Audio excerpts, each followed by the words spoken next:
Bueno, señores, bienvenidos a este podcast Al Punto con Candy Boy. Gracias por estar ahí. Usted sabe lo que tiene que hacer. Suscribirse, darle a la campanita, comentar, compartir, para que esto siga creciendo y sigamos haciendo lo que tengamos que hacer, ¿ok? Llegar a donde usted, para que usted se entere de la gente que traemos aquí y la pasemos bien chévere. Dedito arriba, dedito abajo, no nos importa. Lo importante es que usted se deje sentir en este canal de YouTube, DJ Candy Boy. Gracias por estar ahí. Como les dije, Al Punto con Candy Boy. En mayo, mes nacional de la radio, que lo celebramos en Puerto Rico, y he querido destacar a las personas que están detrás del micrófono, que estamos fuera de Puerto Rico y que hemos hecho pues el trabajo que hay que hacer. Obviamente, esta persona que lo estimo como un gran amigo, es un gran conocedor de la radio, es fanático también de la radio, sabe conco de la radio, opinador hasta más no poder, bromista.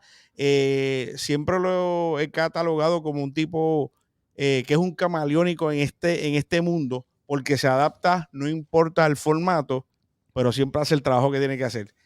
Desde Juana Díaz, Puerto Rico, en la Florida Central, señoras y señores, aquí está Epi Colón. Candy, gracias por la oportunidad, men. Gracias por pensar en mí en el momento en que quería comentarle a la gente sobre la vida de nosotros en estos medios tan queridos por nosotros. Así, el medio que yo digo que más escuchado mundialmente. Siempre se ha hablado de que se va, hace esto, y la realidad, la televisión es la que quizás está cogiendo el cantazo. Nosotros seguimos ahí contra viento y marea. Obviamente, hombre, siempre haciendo los updates que tengamos que hacer en las redes sociales. Déjame saludar a todos los compañeros, colegas que están precisamente celebrando Mayo, Mes Nacional de la Radio, desde Puerto Rico hacia acá, hacia todas partes donde estamos en las afueras de la isla, ¿verdad? Que siempre cuando estábamos en Puerto Rico era un tiempo bien alegre para todos nosotros. Había como una euforia por esos 30 días de mayo. Qué chévere, ¿verdad? Y pues seguimos acá haciendo el trabajo. Yo creo que eso también como que ha mermado un poco, por lo menos la celebración en Puerto Rico. No la siento como antes, que se hacían como que imágenes de nacional y obviamente los periódicos también han desaparecido. Los centerfold era como que tal compañía celebra el mes de la radio, ¿no? Eso, nos dedicaban más tiempo. Pero yo creo que hoy día la intención es la misma, lo único que se difunde en otras plataformas que no es precisamente la radio, entonces como que se disuelve, pero todavía queda esa alegría por celebrar nuestro mes completo, que dije que fueron 30 días. ¿En mayo cuántos tiene? ¿31? Creo que 30. 30. Anyway. Un mes, el mes nacional de la radio en Puerto Rico, mayo. Epi Colón, señoras y señores, de verdad que un gusto de verdad tenerte aquí. Gracias. Te había comentado de esto hace un rato, pero ya por fin, pues, obviamente, no lo hicimos presencial, pero estamos, y aunque estamos en la Florida, pero lo hacemos por conveniencia de movilidad rápida, de hacerlo rápido. Sí, hombre, sí. Lo importante es hacerlo. Eso es así. Epi, vamos a hablar de ti, yo sé que tú eres un freak de esto, te has movido mucho, has estado desde Puerto Rico hasta el mercado número 1, que muchos quieren estar y pocos llegan, es el mercado de Nueva York, el mercado más grande, obviamente el número 1 de la radio, y estando en la Florida Central ahora también por mucho tiempo. Vamos a ver de forma así, en ese timeline de la vida, Epi Colón. ¿De dónde es Epi Colón? Sabemos, Juana Díaz, dije, que no me equivoco, ¿verdad? Sí, de Juana Díaz, de un barrio que se llama Singapur, Juana Díaz, de la costa. De Singapur. De Singapur, así se llama el barrio mío, Singapur, al lado del Pastillo del sector Capitanejo. Ok, qué duro. ¿Y cómo le dicen los singapunenses? O los singadores o algo así. No nos llaman Juanadino. El gentilicio es Juanadino, sí, no nos complicamos, sí. Es un barrio de mucha gente querida, muchos deportistas allí. Es un barrio humilde de la costa de Juana Díaz y pues allí me crié yo hasta los años donde estuve por ahí en la escuela intermedia ya. Entonces fui a otra parte del pueblo que fue a estudiar en las escuelas del casco urbano, por allá la intermedia y la high school. Pero de mi barrio salí como en el 86 por ahí. Sí. Ok, ¿y de Juana Díaz a dónde te fuiste? De Juana Díaz, cuando ya entonces me junté con quien es mi esposa, pues ya me moví al área de Gurabo. Viví un tiempito en Caguas, allí cuando ya estaba trabajando en Sal Soul, y por ahí de Caguas brinqué entonces a la parte de acá de de los Estados Unidos. Ok, perfecto. Entonces, vamos a esa, ya hicimos ahí básicamente dónde vivías, ahí dónde estabas, cómo fue el movimiento. ¿Qué motiva a Epi? ¿Cómo tú llegas a la radio? ¿Por dónde comenzaste? ¿Por dónde fue tu trayectoria? ¿Cómo se hizo Epifanio Colón, hoy Epi Colón? Pues mira, yo cuando chamaco, mi primer trabajo era repartir periódicos. Yo andaba por todo mi barrio repartiendo periódicos, y pues esa cajita de la radio que me llegaba a mí en un radio portátil en la bicicleta, ahí eran los tiempos en que comenzó el enamoramiento de lo que es mi pasión por la radio, escuchando a una gente que en el oeste estaban rompiendo en aquel entonces, que era el Gangster y Funky Joe. Y después de eso escuchaba algún tiempo a Frankie y a Red también, mientras hacía mi trabajo de repartidor de periódicos. Y me fui enamorando, imagínate, el chamaco para arriba y para abajo, con un radiecito en el manubrio de la bicicleta, por ahí para arriba y para abajo, siempre con la radio. Y después un poquito más adelante, cuando pues ya mi abuelo me ponía a hacer cositas en una finca que tenía en Villalba, también siempre cargaba con mi radiecito, un radiecito de baterías rojo, así pequeñito. Y pues ahí fui yo cayendo en ese amor, en esa pasión de la magia que transmitía esa cajita, y por ahí me envolví al punto de que cuando ya tenía un poquito de más edad, pues una de las primeras cosas que empecé a hacer relacionado a lo que era radio, tocar música, pues empecé a hacer de DJ y malo, DJ de discotecas así, de actividades, sí, y malo. Estuve en un tiempo cargando platos, cargando cajones de leche con discos y todo eso, porque obviamente me acercaba a lo que yo quería en algún momento poder adentrarme, que era la radio, pero por la música era la conexión por ahí. Sí. Qué duro, qué duro. Sí, exacto. O sea, obviamente, llegando... ¿Y lo hacías tenías tu equipo o trabajas con alguien? No, trabajaba yo con una gente que montaba verbenas. ¿Lo sabes lo que son verbenas, verdad? Claro, como fiestas patronales en los barrios. Pero más pequeñas. Ajá, exactamente. Pues había en el barrio hay un sonidista que era Elías Sound, y Elías Sound montaba el sonido de lo que eran las verbenas, y allí llevaban las bandas que estaban sonando mucho de merengue, bandas populares que sonaban en radio y todo, José Medina, que se Oro Sólido, todas esas cosas. Y entonces pues él montaba el sonido para la tarima, y tenía unos platos donde pues los hermanos de Elías tocaban la música a través del sonido de la tarima, que era el sonido grande, poderoso. Entonces yo fui acercándome poco a poco, y cuando había la oportunidad de tocar alguna que otra canción allá, pues de los hermanos me dejaban tocar discos a través del sonido. Y en una ocasión, pues no recuerdo exactamente por qué, yo agarré el micrófono.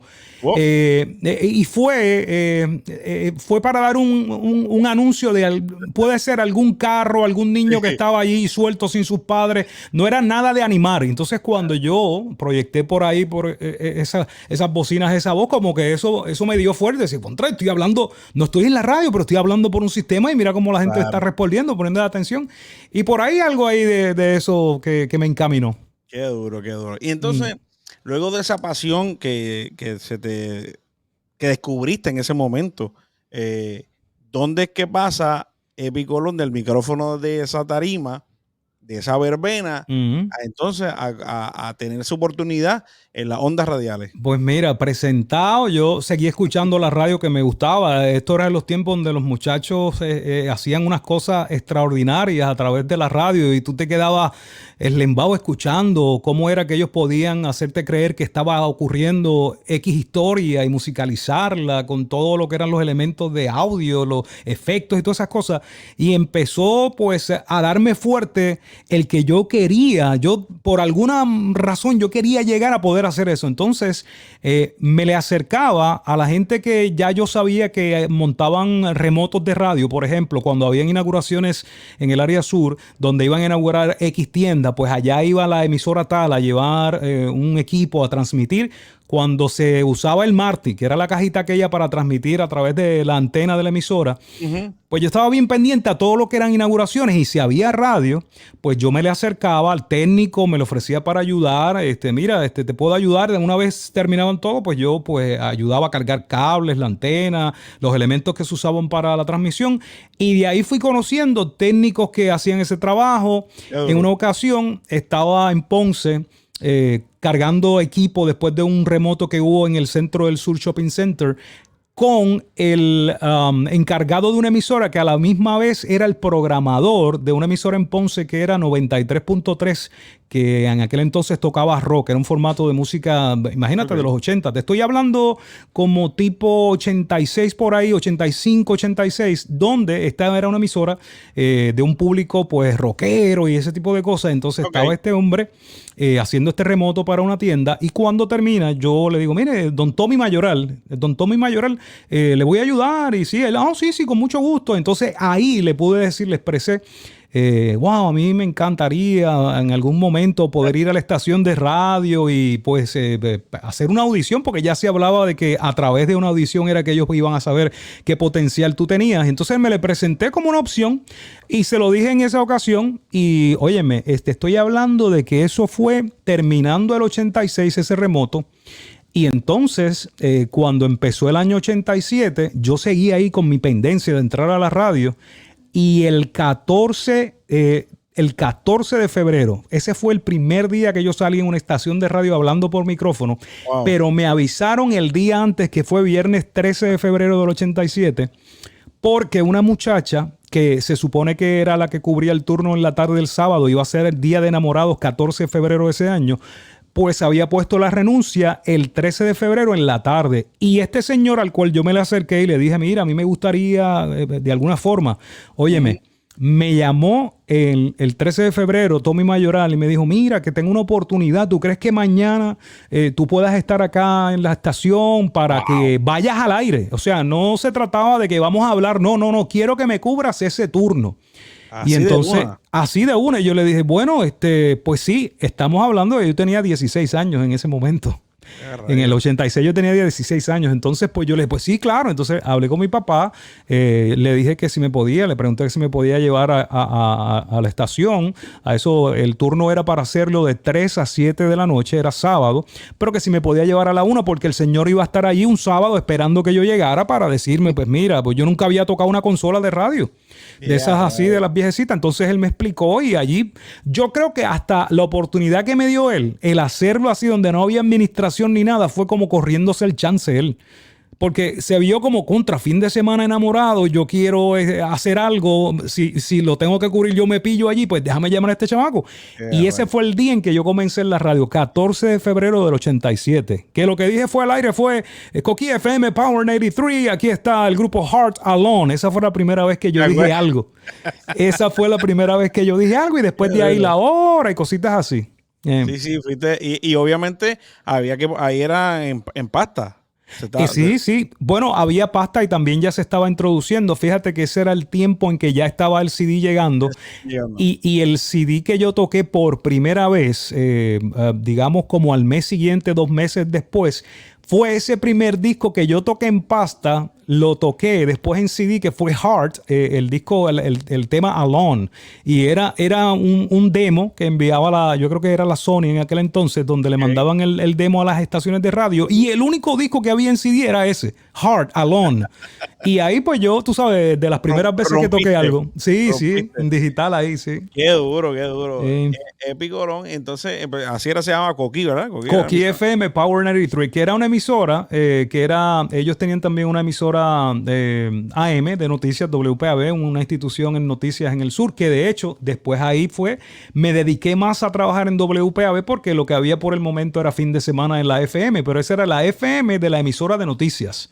Entonces pertenecía a una familia de Ponce, de los Jiménez Porrata, y esta emisora, pues imagínate, tenían una emisora de noticias y ellos tenían el formato en inglés, pero se resistían a llamarla en un nombre americano totalmente, entonces mantenían el Coquí. El Coquí. Entonces, FM Power 93. Wow. Impresionante. Y fue un formato, tuvo éxito ese formato por allá.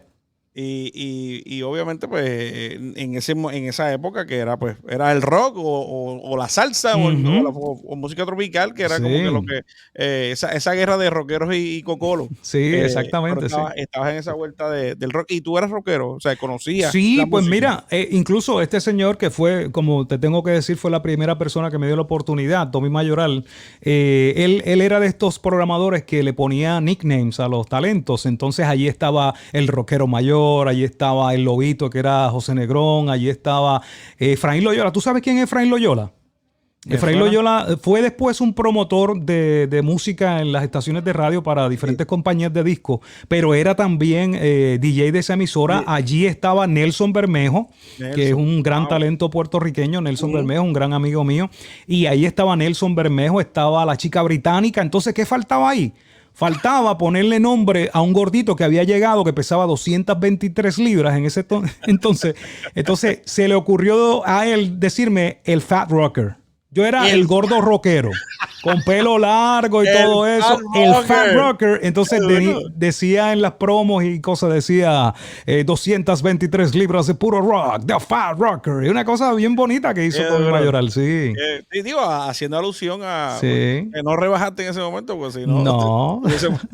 No, muchacho. Oye, Epi, entonces ahí básicamente te tiraron al ruedo sin ningún tipo de experiencia. Ajá, simplemente era porque era fanático. Sí, sí, presentado, presentado. Esa oportunidad. Entonces, de Coquí, ¿a dónde pasa? O sea, ¿quién te descubre más adelante? Pues mira, sigo escuchando todo lo que pasaba en las demás emisoras principales, porque a pesar de que era una emisora en Ponce, pues era una emisora limitada en señal y en el área sur que no trascendía mucho, pero era un buen formato. Entonces seguía yo pendiente a lo que pasaba en Mayagüez, a lo que pasaba en el área metropolitana, que esos eran los tiempos donde si tú querías escuchar cosas de radio de área metropolitana, tenías que moverte hacia allá porque no existía lo que eran entonces las cadenas. Ahí no existía, por ejemplo, lo que es KQ 105 hoy día, que se puede escuchar en Ponce, en Mayagüez por enlaces, ¿no? De otras señales, pero no existía. Entonces, si tú querías escuchar, tenías que aprovechar los viajes al área metropolitana. En Ponce se escuchaba bastante lo que era Cosmos de Mayagüez y llegaba como local. Entonces, yo seguía ahí pendiente qué pasaba en estas emisoras, que era para mí las líderes, ¿no?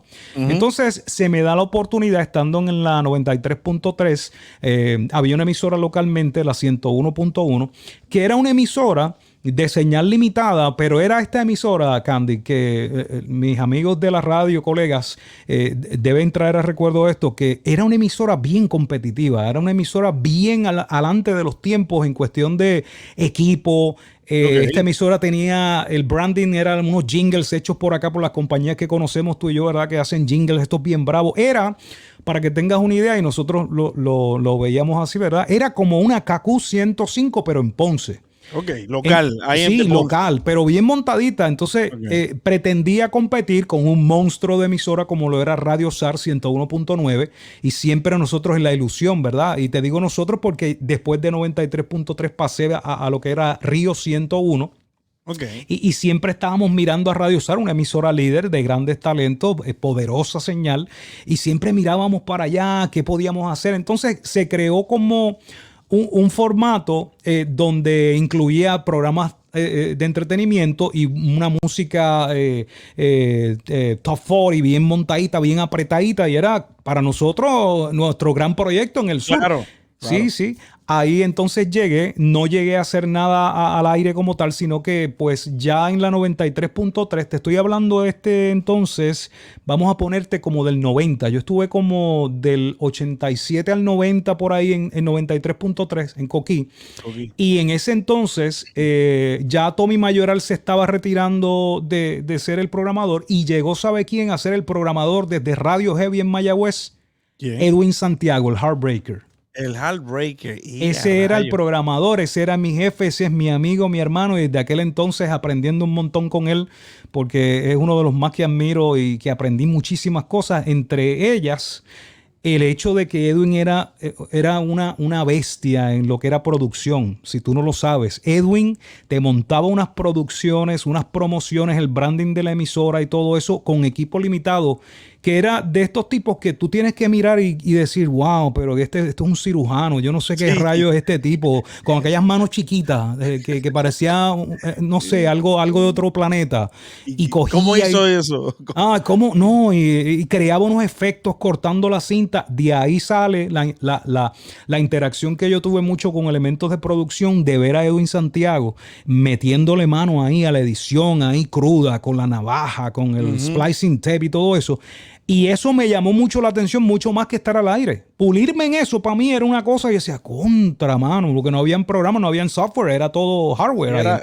Era cinta reel to reel cortando y picando. Entonces aprendí bastante de esa faceta con Edwin. Y cuando ya estaba listo para dar el brinco para esta emisora, quien me ve a mí como una persona que pudiese juntarme con todos los que estaban allí ya para hacer un corillito chévere, ve más de mi parte lo que podía aportar en producción. Y por ahí me llevaron. Me dijeron, mira, no, las promociones que ustedes montan, nos gustaría esto. Y yo, no, sí, claro, yo lo hago. Y imagínate, iba a tener una posición de todos los días.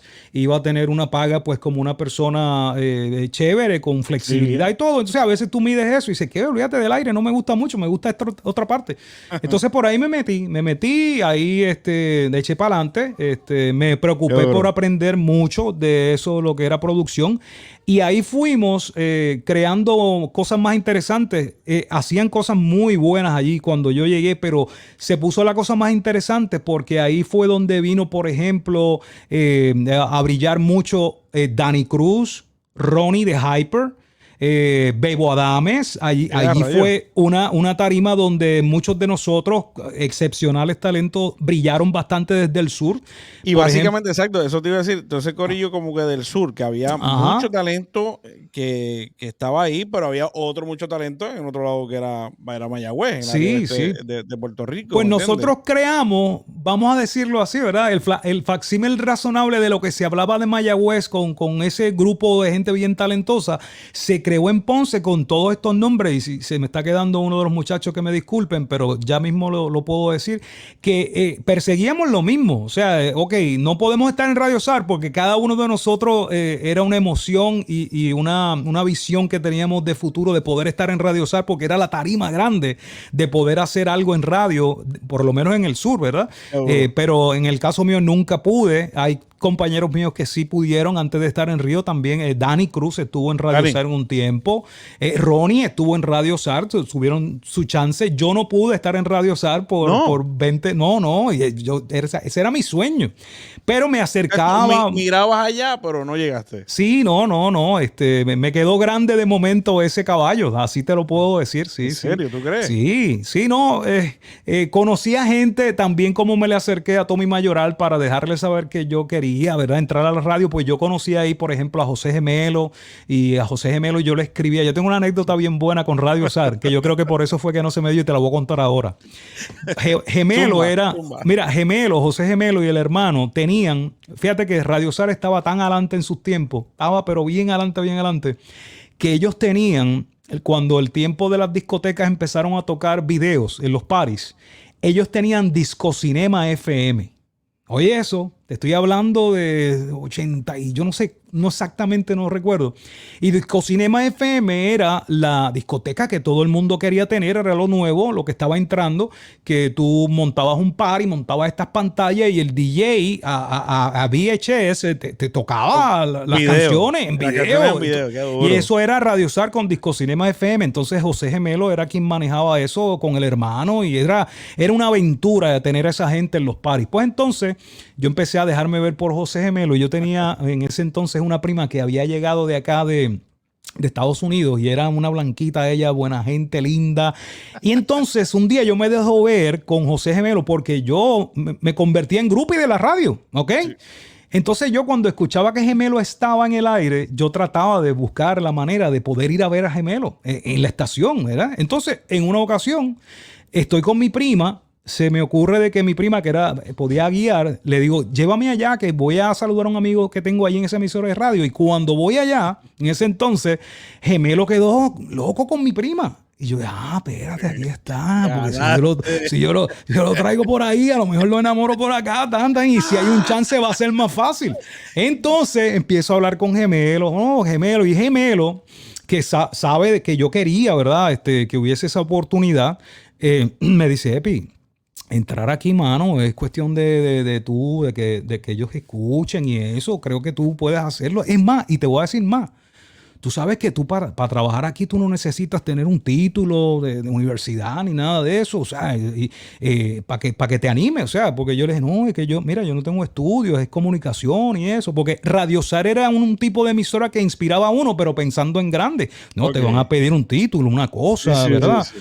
Entonces, un día yo vengo y le escribo una carta al programador de la emisora, Guillo Droin. Suena ese nombre, ¿verdad? ¿Sabes, verdad? Bueno, Guillo Droin.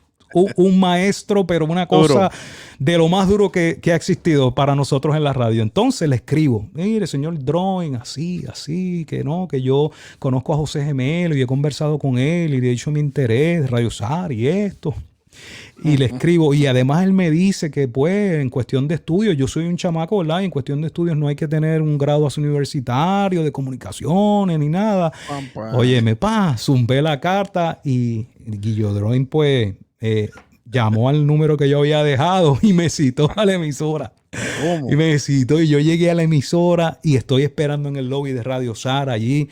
Vi entrar a gente que yo estimo mucho, que admiro mucho, comunicadores como Tony Matei, el mismo José Gemelo, allí estaba Guillo Balsa, allí estaba Juan Cancio, o sea, era un grupo de gente que eran nombres. Y tú estabas ahí en ese lobby. Estaba en el lobby. Ya decía, este es mi momento, me llamaron. Entonces yo estoy así en el lobby de Ponce Broadcasting allí, que estaba Radio Leo, estaba Radio Zar, y estoy así sentadito y de momento empiezo a ver una pizarra con los nombres de los ejecutivos, ¿verdad? Okay. La gente de diferentes departamentos, donde decía In-Out Vacation, ¿verdad? Como una tablita que le ponían unos chuponcitos, ¿verdad? Y ahí decía si fulano ya está ahí en la estación, si ya se fue o si está de vacaciones. Y empiezo a mirar así y de momento veo a José Guillermo Droin on vacation. Y yo le pregunté a la secretaria, oiga, yo vengo aquí porque el señor Guillo Droin, Guillo Droin está de vacaciones. Y yo dije, él no viene para acá. Dice, no, él está de vacaciones, él viene 2 semanas. Yo, mira, ¿cuándo Guillo viene? Nadie sabía, pero había que esperarlo.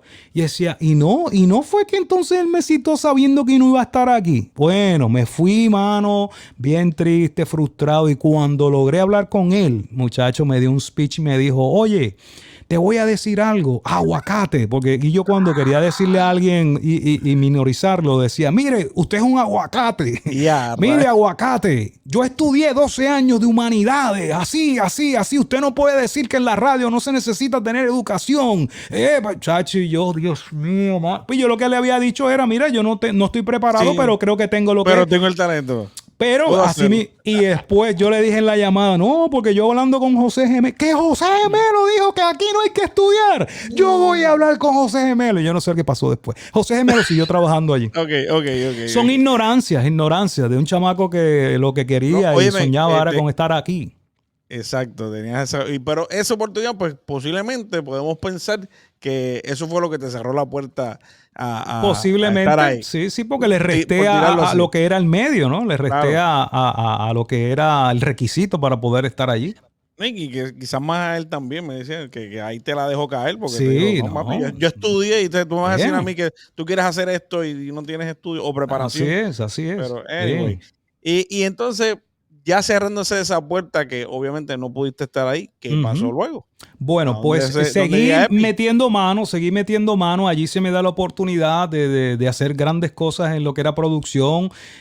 Candy, no quiero ser, ¿verdad?, una persona que hable mucho de su misma persona, pero... A mí me encanta porque es la historia.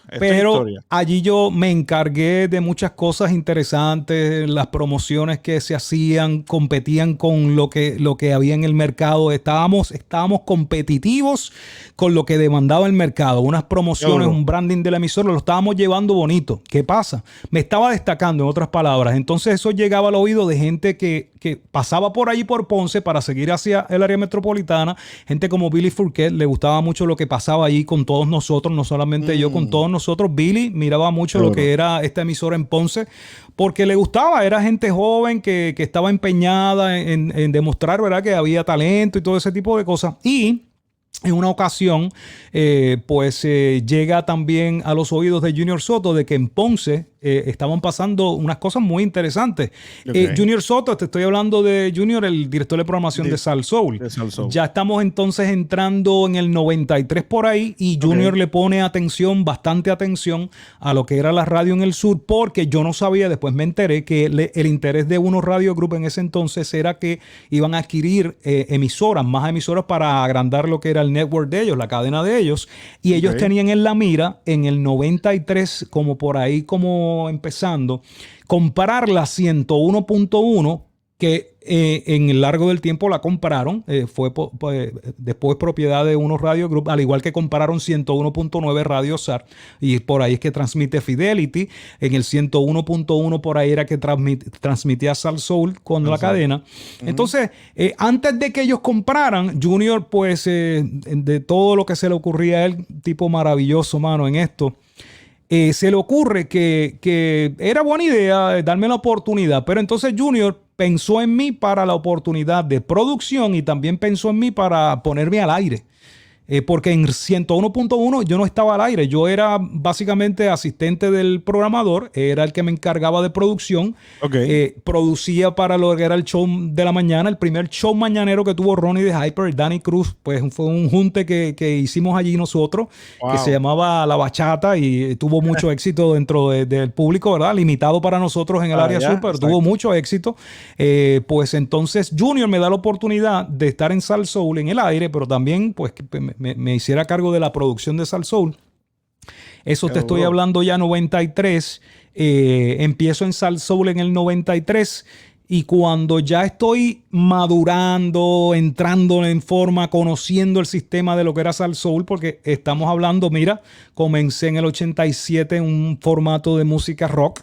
Pasé a un Top 40 que era la 101.1 Río en Ponce y Sal Soul era 100% tropical y tú tenías que tener cualidades que te hicieran interesante para todos esos formatos, ¿verdad? Claro. Entonces, por extrañas razones de la vida, ¿verdad? Y porque Papá Dios es bueno, pues me hizo encajar en ese también, en ese formato. Qué duro. En el formato de Sal Soul tuve lo mío también, tuve éxito tanto al aire como en lo que producía para que la emisora representara en branding, ¿verdad? Chévere, las promociones. ¿Tenías turno en Sal Soul? En Sal Soul yo hacía el 3 a 7. Llegó un momento en que Pachá, el Pachá, Rolando Santa, un super DJ que tuvo Sal Soul por mucho tiempo en las tardes, ya no iba a estar. Entonces él estaba haciendo el turno de la tarde el italiano Pete, que luego se convirtió en mi compadre. Y tal lo iban a mover, y entonces ahí pues me pusieron a mí de 3 a 7, estuve un tiempo haciendo el 3 a 7 y en producción, o sea, yo llegaba temprano a la estación, me encargaba de ayudar al hombre de producción a hacer mis cositas, entonces iba al aire y estaba hasta las 7 y entonces cubría también cosas afuera en festivales y eso, o sea, mucha actividad. Cuando eso me dieron una buena oportunidad, pues ¿qué pasa? Esta es una de las oportunidades que viene ahora, que es una, no restándole a las anteriores, es una de las más chéveres que me ha pasado y de verdad que me da mucha alegría el poder contar esto. Cuando estoy en Sal Soul, eso ya estamos en el 93, Junior Soto me decía, gordo, yo quiero que tú seas mi asistente. Un hombre que no necesitaba asistente porque, bueno, necesitaba que alguien se encargara de ciertas cosas, pero Junior, todo lo que era programación, Junior lo dominaba como el líder que era, ¿entiendes? Pero llegó un momento en que iban a suceder cosas, ¿verdad? En la estructura de programación, que él iba a necesitar un asistente, y te voy a contar ya mismito por qué. Me dijo, yo necesito un asistente, gordo, y para mí tú eres la persona. Voy a hablar con mi hermano, que es Luis Soto, Tuto Soto, Junior, Tuto, Don Jesús, todos los hermanos. Y entonces, como a la semana me dice, mira, ya lo discutí con mis hermanos, con el viejo, y yo quiero que tú seas mi asistente de programación, que sigas al aire y que sigas encargándote de programación y de producción en lo que estás haciendo, porque él era el programador, pero yo hacía algo para él en cuestión de programación. Entonces, claro, yo le dije, bueno, si tú lo viste, pues lo viste y aquí estoy. Vas a tener mejor sueldo, vas a tener más responsabilidades y eres la primera persona del exterior, vamos a decirlo así, del exterior, que va a formar parte de la gerencia de la estación. O sea, todo el mundo aquí es familia, sí, pero la posición que vas a tener es como si fuera un familiar de nosotros, pero no lleva el nombre Soto, para que tengas idea en qué bollete te estás metiendo. Y acepté el reto y gracias a Dios fue una excelente oportunidad. Pues entonces cuando ya estaba de asistente de programador en el turno de la tarde haciendo la producción y lo otro más que hacía, él me dice, gordo, esto fue ya, óyete esto fue ya comenzando el 94. Me dice, gordo, vengo con una bomba, te voy a decir, y salía corriendo como un loquito. Yo no era así. Cuando él tenía unas cosas que él entendía que iba a romper duro con eso, venía y decía, gordo, vengo con una bomba. Y cogí y se iba. Un personaje, le decían el muñecón. Y él venía con esa euforia a comentarte algo y se quedaba calladito, porque si en algo él capitalizó y coronó era que era un tipo discreto y daba los golpes, pero él te tiraba unos teasers y te dejaba loco. Ok. Me tiró ese teaser y yo, wow, entonces debe ser una bomba. ¿Y tú sin idea? Porque no, sin idea, pero él estaba contando conmigo. Okay. ¿Qué pasa? Ahorita omití decirte que cuando todo eso se daba, yo venía creciendo y enamorándome de todo lo que era el talento de radio, las grandes estrellas que yo escuchaba y que hasta veía, porque yo cuando habían remotos iba ya a las aperturas a ver a los tipos allí. ¿Sabes? Es claro. Era free de la vuelta. Pues entonces yo seguía escuchando, eran los tiempos, un poquito antes del 86, en el 82 por ahí, eran los tiempos de también el PON de la mañana, WQBS en 630 AM, que era el PON de la mañana, el Gangster y Funky, cuando se fueron para la radio de la capital en AM. 630 AM, 910 AM en Ponce, y yo era, eso sí que me dieron duro, esos sinvergüenza. Que me dieron duro con todo lo que hacían. Bueno, imagínate, tú sabes. Yo recuerdo un jingle. Entonces, pon de la mañana que te pones a gozar. Mira, había un jingle que yo, cada vez que oigo una emisora aquí en la Florida, que es de los 80s, que toca Herbie Hancock con, no recuerdo exactamente cómo se llama el tema, pero era tan, tan, tan, tan, tan, tan, tan, tan, tan, tan, tan, tan, y tenía un scratch y todo eso, ¿verdad? Pues ese era uno de los jingles que decía, levántate temprano con el PON de la mañana. Pacho, y eso me volaba la cabeza. Con Gangster y con Funky, chacho, y todo eso volándome acá arriba a 1000 por minuto. Y yo, wow, y toda esa ilusión de, wow, cómo esta gente, mano, fanático de toda esa magia. Pasó el tiempo y yo fanático una vez, y tengo que hacerte esto como hacen las películas muchas veces que enredan a la gente que van para atrás y después vuelven. Tengo que hacerte esto porque esta historia, en una ocasión, cuando hoy día sabemos que contamos con las redes sociales, que todo pues se ata a la transmisión, al streaming, a dejarte ver, es una composición de que te vean, de que te escuchen, de todo eso. Antes no.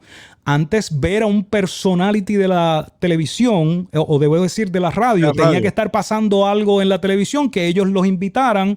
Por ejemplo, en los programas de juegos llevaban gente de radio a formar parte de los Super Sábados y esas cosas. Y tú veías, mira fulano. Si no, tú no los veías. O los veías en las revistas de farándula, pero no había un seguimiento diario como en las redes sociales hoy día. Que tú, era una voz exactamente. que enamora, o que es la voz potente, o esa voz que misteriosa, ese teatro de la mente, porque exactamente.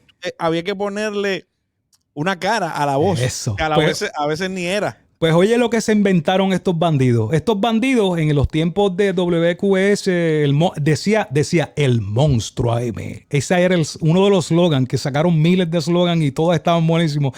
El monstruo AM tenía el Gangster y Funky Joe por la mañana con el Pon. Tenía más tardecito, si no me equivoco, al Italiano Pete, tenía al Rubio Boris, tenía a Tito Magnum, tenía una gente. Sí, entonces, toda esa gente. Oye, ¿qué dijiste? Batallón. Ellos se mercadeaban como el comando del humor. Así se llamaba. Eso era. Entonces, en la publicidad que tú veías, lo que veías eran caricaturas del Gangster y Funky y toda esta gente como vestidos de soldado. Tú sabes, de soldado, para mercadearlos. Entonces era el comando del humor. Entonces una vez Funky y el Gangster se idearon un concurso antes de que empezara todo eso de dejarse ver cómo la gente los percibía. Y entonces hicieron un concurso. ¿Cómo ustedes se imaginan al Gangster, Funky y yo, a toda esta gente? Manden sus dibujos. Y yo era un chamaco. ¿Y quién hizo su cartita con dibujo? Que modestia aparte, tengo un talento para dibujar y eso, ¿verdad? Okay. Yo no estaba haciendo un dibujito de Gangster y Funky así para yo, ¿verdad? Expresarme de cómo yo me los imaginaba en la cabina, vestidos así como el comando del humor. Óyeme, caballín, un día yo estoy escuchando el Pon de la mañana cuando Gangster y Funky cogen las cartas de ese día. Yo voy para la escuela y empiezan a leer, bueno, aquí nos mandaron una carta, aquí un dibujo. Mira, hay un EPI de Juana Díaz. Y empiezan a describir el dibujo que yo hice. Ese era el momento de contrarreloj con Pacheco a las 3. Exacto. Imagínate que mi carta primero llegó, pero lo más importante es que ellos están hablando de que un chamaquito les mandó así. Y yo no sé si yo lloré, me dio diarrea, yo no sé qué pasó en ese momento, pero es una de las cosas más poderosas que yo he sentido a través de la radio. Y eso lo pasó con ellos. Pues entonces ahora... Y tú escuchándolo. Y yo escuchando. Y yo diciéndolo a mi papá, pues mi papá era mecánico, pero también tiene un carro público. Y cuando él me llevaba a la escuela intermedia, cuando ese tiempo de la escuela intermedia en Juana Díaz, yo iba escuchando con mi papá y yo lo miraba a mi papá y él me decía, están hablando de ti. Están hablando de ti. Y como que él se quedó, wow, pero ven acá, ¿cuándo sucedió esa carta? Mi papá trabajaba mucho y a lo mejor nunca me vio haciendo una carta. Bueno, la cuestión es que, imagínate, ahora te pongo en el 94 cuando el muñecón me dice, gordo, vengo con una bomba, tan, y me dejó loco. En abril del 94 me dice, gordo, la bomba es que voy a juntar de nuevo, porque Gangster y Funky habían tenido una separación en el 82, terminando por ahí. Esa pareja, lo más exitoso que ha pasado en radio, es así que hay que decirlo, se separaron por las circunstancias que ellos conocen y mucha gente también. Entonces, Junior había conversado con Funky, había hecho todos los movimientos con el Gangster y todo eso, y la reunión se iba a dar otra vez en el 94, en mayo. Sal Sol iba a tener al Gangster y Funky Joe. Y quien iba a ser su productor era el chamaquito. ¡Qué dibujo! El dibujo. Imagínate qué volada de cabeza fue eso para mí. Cacho, tú estabas ahí, fíjate, crecido. Qué volada de cabeza. Mis ídolos, mis maestros. Y eso me pasó a mí y me emociono porque es una de las cosas que atesoro. Entonces, qué duro. Sucede que se juntan en mayo 5 del 94 con un éxito. ¿Y tú no los conocías? O sea, no, yo no los conocía. Yo los conocía de la radio, yo los conocía de que ya salían en el periódico. Yo conocía, entonces, en los inicios, en el prep, donde se estaba preparando, juntarme con el Gangster, con Funky. Qué duro. Tony haciendo jingles conmigo en las noches. Estuvimos madrugadas preparando todo ese proyecto, caballo. Esa es una cosa súper emocionante ahí en el estudio de Salsoul, a reel to reel, cortando cinta para darle a Puerto Rico el mejor show que ha pasado por allá. Demasiado. Y él sabía, el Gangster, que fue DJ, ¿me entiendes? También en su área, Sí, que sabía de la música, sabía de la vuelta demasiado, también. demasiado. Y una oportunidad que me dieron, Y entonces tú te conviertes en ese momento, ya cuando el programa, tú eres el productor del programa. El productor en cuestión de los jingles, de las promociones, de todo eso, lo hacía yo.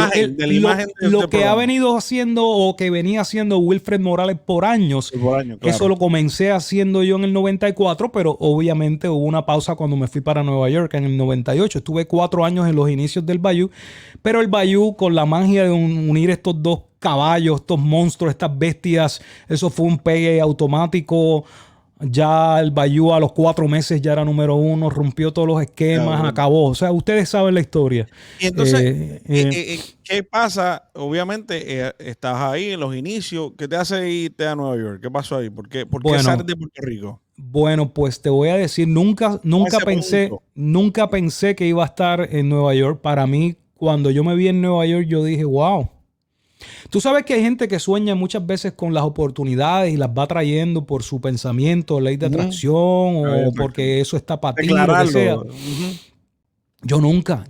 Yo recuerdo que yo fui en el 97 a uno de los conciertos que hacía Ralph Mercado en Madison Square Garden con estos viajes que iban de la radio, que llevaban ganador de aquí, de allá, de allá y de acá. Entonces fuimos allá.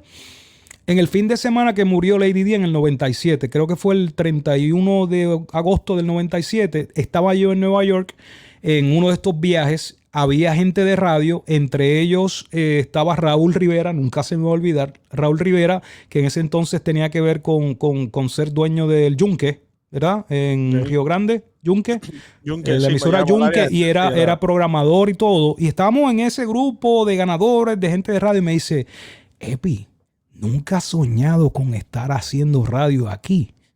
Agosto del 97. Y yo le dije, honestamente no. Y me dijo, tú te has puesto a escuchar la Mega aquí. La Mega estación de aquí. Eso es una cosa seria. Tú nunca. Y yo, no, mano, de verdad. Nunca había puesto la emisora. Era la primera vez en un grupo que yo iba y tenía esa oportunidad de poner radio en español allí. Y le dije al taxista, oye, pon la Mega esa ahí. Y dice, la Mega, chacho. La Mega le llaman que es un household. Que allí es decir, radio español es Mega. Olvídate, eso es un automático. Y yo escuché la emisora. Para serte honesto, como era una emisora que tocaba música que yo no conocía, no conecté de momento. Okay. Pero se oía tan apretada, tan bien montada, que yo dije, wow, yo puedo diferenciar que no me gusta la música, que no la conozco, pero de que la emisora estaba engranada, que yo dije, wow, olvídate de eso. Me voló y me fui. Seguimos haciendo el trabajo en Puerto Rico para el Gangster, Funky, una oportunidad dorada que tuve con ellos, el cariño de Junior Soto el mismo, con ellos queridísimos. ¿Qué pasa? Vamos a entonces el por qué me fui para Nueva York. Estoy yo, como soy fanático de la radio, yo te escucho radio AM, te escucho radio de todos lados. Donde quiera que alguien abra un micrófono y yo esté por ahí, yo le presto atención, pequeño, grande, me gusta. Yo nací, me desarrollé y vivo en esto. ¿Qué pasa? Un día domingo, era un domingo empezando el 98, yo acostumbraba a ir los fines de semana a ver a mis padres, a Juana Díaz. Ya yo estaba casado, ya yo tenía uno de los hijos. Ya tenía los 2 hijos. Tenía el grande que tenía 4 años y tenía el chiquito que tenía menos de 1 año. Íbamos para Juana Díaz de camino, domingo por la tarde, y vengo así por la carretera número 1 y mi familia tenía que soportar que yo ponía, por ejemplo, WKQ, Radio Reloj, para escuchar las noticias. Y ahí estaban los muchachos en su gritar y su cosa. Y yo estaba escuchando las noticias. Me gusta. Yo amo lo que es la radio y el trabajo de mucha gente también. Entonces sale un titular de yo no sé quién era el que estaba ahí. Y dice, muere conocido locutor en Nueva York. Detalles en WKQ. Y eso como que, ¡pam! Me dio y dije, contra un locutor. Y cuando volvieron a dar detalles, dijeron que era un locutor puertorriqueño, que era un ex colega, compañero de la empresa Cacú, ¿verdad? Que se trataba de Junior Hernández. Y cuando yo dije, Junior Hernández, el de Kaku 105, murió ese hombre. Lamentablemente murió por un ataque de asma. Y yo me chupé la noticia y me acongojé. Yo dije, wow, ese chamaco era joven, mano. Y, pues nada, me dio la noticia. A las 2 semanas está entrando en escena una llamada de una persona. Me dice, Epi, ¿supiste de lo de Junior Hernández que murió? Y sí, mano, sí. Yo no conocía personalmente ni nada, pero imagínate, es de la radio. Para mí es un hermano, es de la radio. Sí, colega. Tú sabes, ya se acabó. Y me dice, ¿no te gustaría trabajar donde estaba trabajando Junior Hernández? Tú sabes que era Junior Hernández, hacía el show de la mañana en La Mega de Nueva York y yo no lo sabía. Yo no miraba para ese mercado, yo no miraba para allá. No había Entonces, ese chamaco que me llamó era un promotor amigo, que debes conocerlo, George Nenadich, que trabajaba para WEA y trabajaba. Y George me dice, oye, yo puedo llamar a Luis Jiménez y decirle, y yo le dije, decirle, no, mano, no es así, porque cuando tú llamas, yo siempre tenía, ¿verdad? Como principio, cuando tú eres el que llama, vales 20% menos del negocio. Yo sé. No, si acaso él te dice, si acaso él te dice, pues nada, óyeme, Luis Jiménez llamó 2 días después. Hey, Epi, ¿cómo estás? Mira, me gustaría conversar contigo. Supiste de la muerte de Junior Hernández y, ¿verdad? Sé que tú estás haciendo esto en Puerto Rico y no conozco mucho de ti, pero me han hablado muchas cosas y me gustaría, pues, hablar contigo. Y yo le pregunté, ¿quién te dijo de mí? Pues George Nenadich. O sea, él no se aguantó.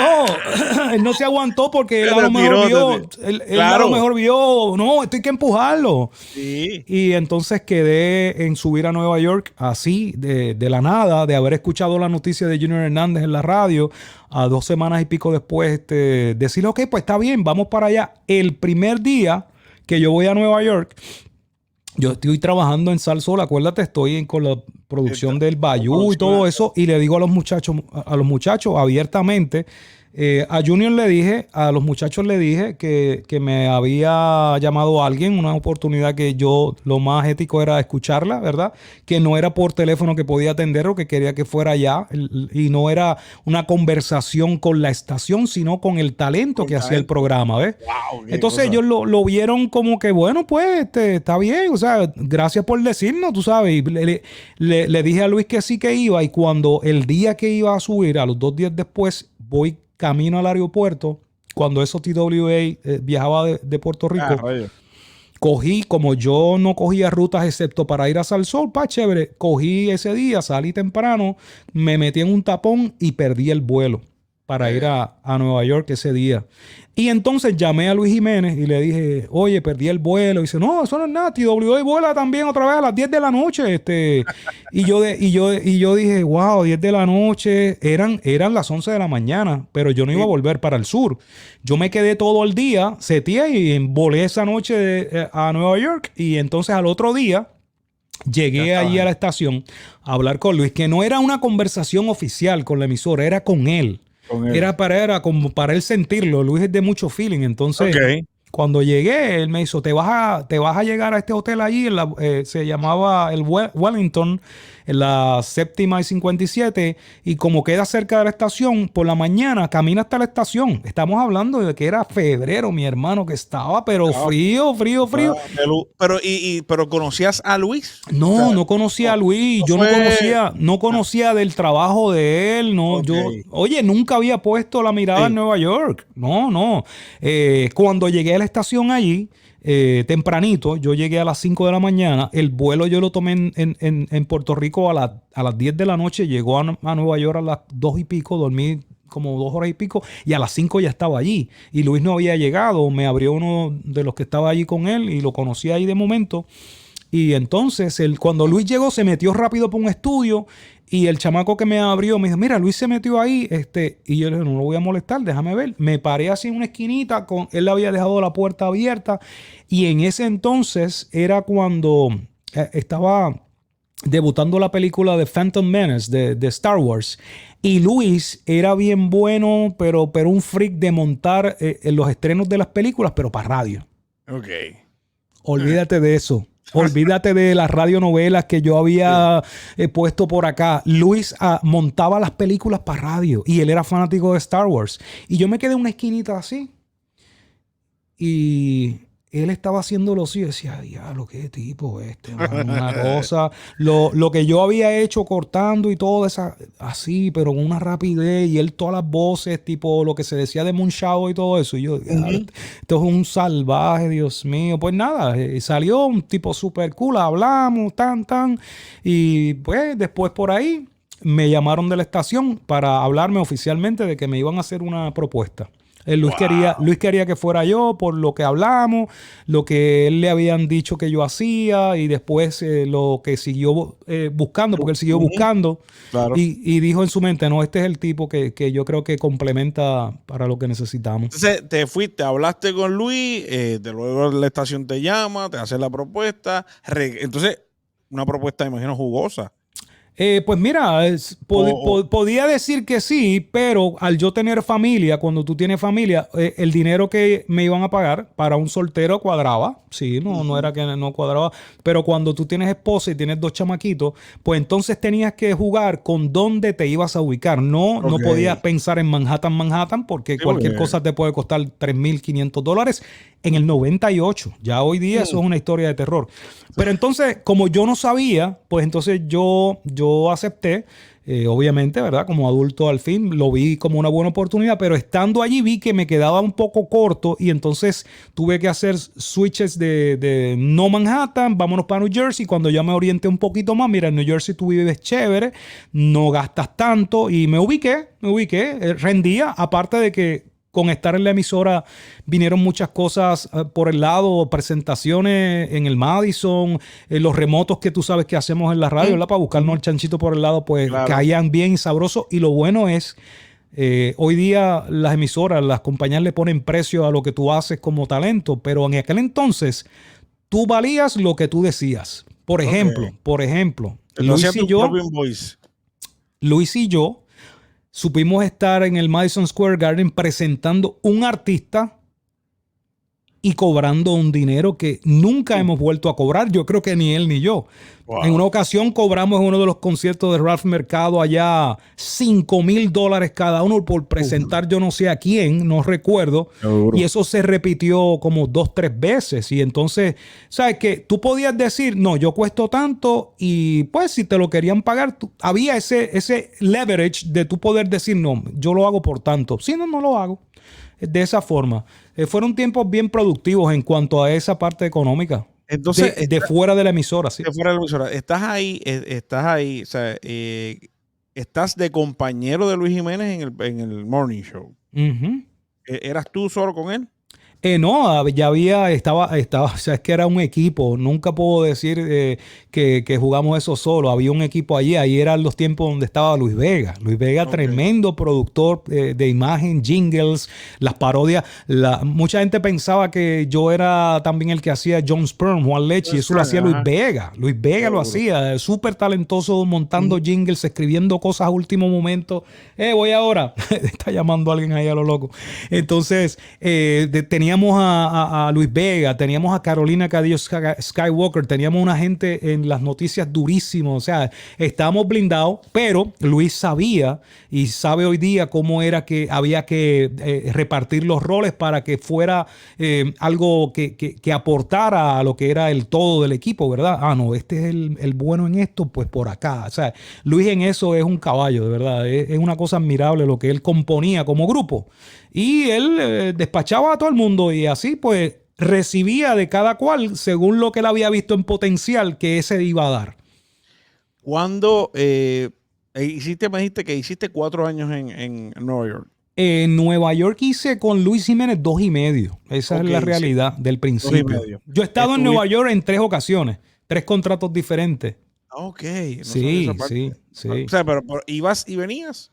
Pues mira, la primera vez cuando estuve con Luis, que se terminó la oportunidad por las circunstancias que se dieron, yo volví a Puerto Rico, allá me recogió Sal Soul otra vez, me querían mucho, ¿Él se siempre, molestó siempre. contigo? ¿Luis se molestó contigo? Sí, Luis, hubo desacuerdos y eso, alguito, porque como que vi en una entrevista que él tuvo con Molusco, sí, donde habló de algo que no fue quizás específico, pero sí, lo dejó hubo desacuerdos como en todos los lugares donde hay seres humanos y como pues yo soy fuerte de carácter con ciertas cosas, a veces soy flexible pero otras me tranco y esos son tiempos de aprendizaje tanto para él como para mí. Yo me tranqué en ciertas situaciones donde yo no veía las cosas favorables y esa es la realidad. Y después de eso se superó.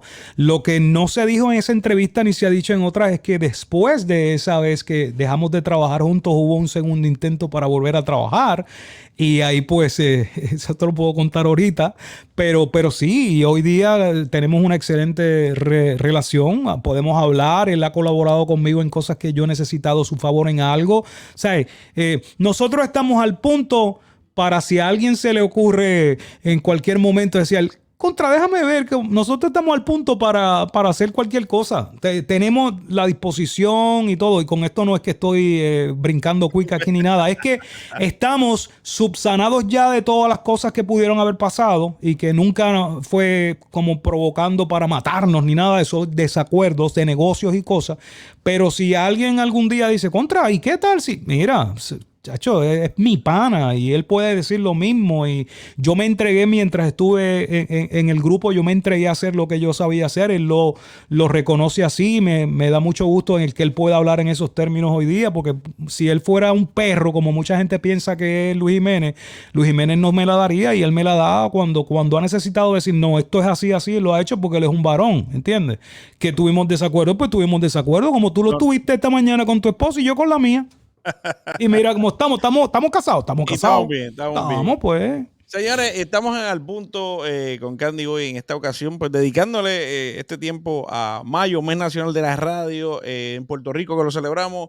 Uno de los grandes que tiene una historia, me he fascinado porque obviamente no sabía un montón de cosas y estoy aprendiendo como ustedes. Ahora, este señor que está a mi lado, Epi Colón, señores, de Juana Díaz, Puerto Rico, radicado ahora mismo en la Florida Central. Conociendo su historia, yo creo que Epi nos vamos por una segunda parte. ¿Tú crees? Así que sí. ¿Cuánto tiempo? ¿Desde qué tiempo? Mire, llevamos una hora aquí hablando. Ya una hora. Pero vamos por una segunda parte. Usted espere esta segunda parte con Epi Colón. Aquí donde mismo estamos. Obviamente. ¿Lo hacemos? Por cuestiones de YouTube, para que usted se quede ahí y le dé hambre.